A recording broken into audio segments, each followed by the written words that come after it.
In the valley beneath Nevada's Mormon Mountains, it's no surprise to find a cowboy. These are roping calves. These are rodeo calves. But this cowboy may surprise you.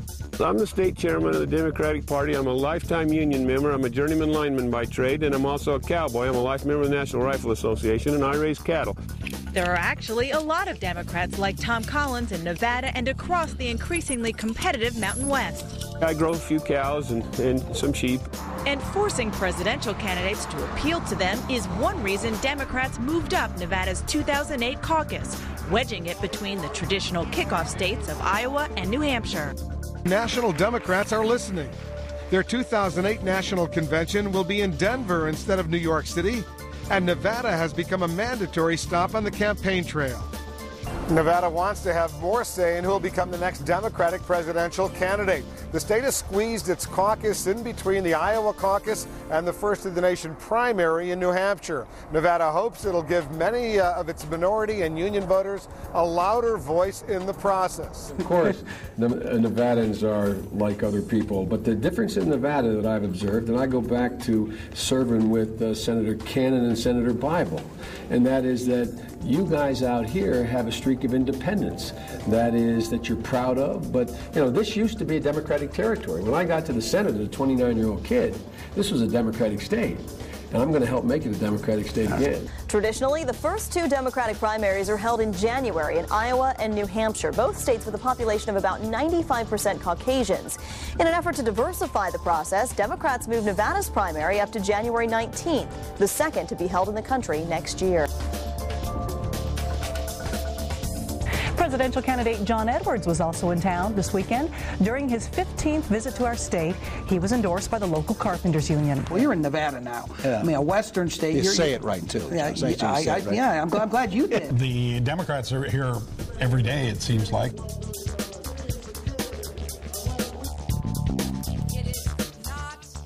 Virtually every Democratic presidential candidate has been to rural Nevada. I can remember it wasn't long ago, I was driving from Reno to Carson City. I look out the car window. There's Senator Joe Biden of Delaware standing on the streetcar. I said, stop. I said, Joe, what are you doing here? He said, I'm campaigning. Presidential election is more than a year and a half away, but the campaign trail is heating up here in the Valley. This weekend, two presidential hopefuls plan to make stops in town to meet with Democratic voters. News 3's Robert Santos explains it's all part of the Democratic Party's strategy to win the West. First to hit the campaign trail in the Valley will be Senator John Edwards. On Saturday, he plans to discuss his universal health care plan with union and community activists. Then on Sunday, Senator Barack Obama plans to rally local support at the county government center. If the candidates running for president can come to Nevada and learn the issues in Nevada, they will know the issues of 8 or 9 of the western states. Things like public land use and water conservation. The reason we're getting so much attention in Nevada is that people understand if they want to win the West, which is the only way you can win the presidency, you have to do it through Nevada. Nevada is representative of what the western United States is all about. We have large areas of public land. We have issues dealing with water. We have areas that are very, very metropolitan, very, very urban, and we have rural areas. That's what the West is all about. So I think that people who come to Nevada recognize that, and while they may not spend a lot of time speaking about it, that's one reason we set up a caucus. One in the West, one in the South. We'll continue the one in Iowa and New Hampshire. And put simply, Nevada looks different than Iowa and New Hampshire. These hotel trainees represent a huge, untapped Hispanic population Democrats are wrestling Republicans for nationally.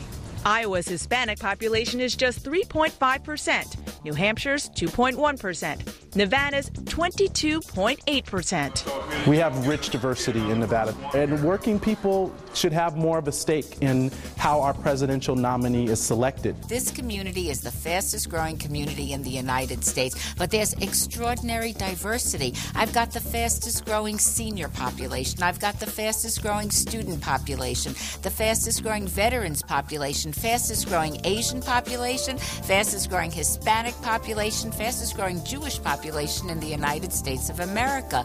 This is a melting pot, a true melting pot, and it's certainly representative of what America is.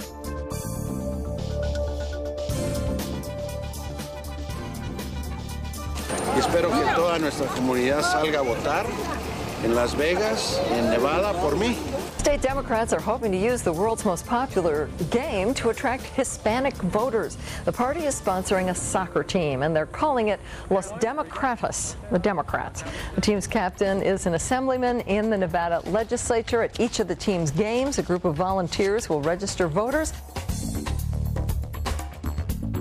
You have to go out to the swap meets and shake people's hands.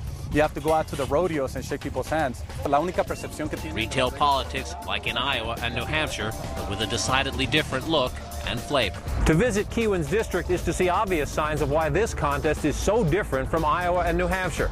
Nevada's Hispanic population is nearly 23%, compared to just 3.5% in Iowa, and barely 2% in New Hampshire.